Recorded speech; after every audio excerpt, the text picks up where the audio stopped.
the kind of smile that could melt irritation.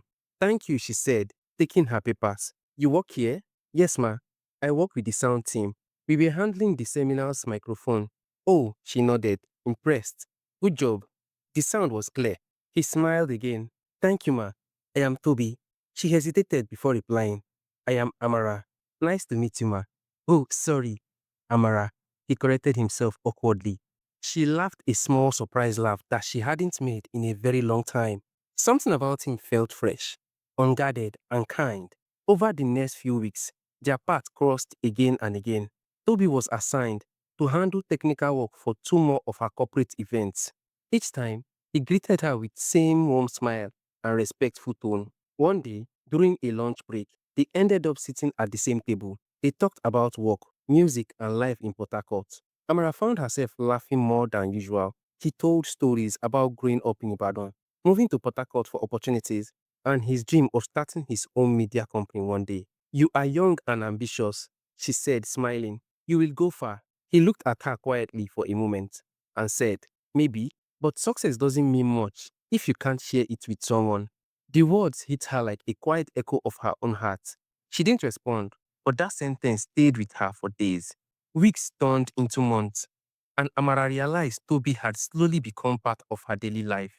He calls her sometimes just to check in, and sometimes they meet for lunch or talk over the phone late at night about everything and nothing.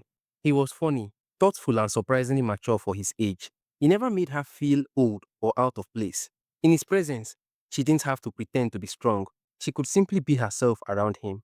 One evening, while they were walking by the riverside park near Isakboro, Toby turned to her and said softly, you know, Amara, people say love finds you when you stop searching. Maybe that's true. She looked at him curiously and said, why do you say that? Maybe because I wasn't looking for you, he said. But somehow I found you. Or should I say, love found me. Her heart skipped. It had been years since anyone had spoken to her like that. Not with practiced charm, but with pure sincerity. Yet, fear wrapped around her heart. He was 33 and she was 41. Society would whisper, her family would question.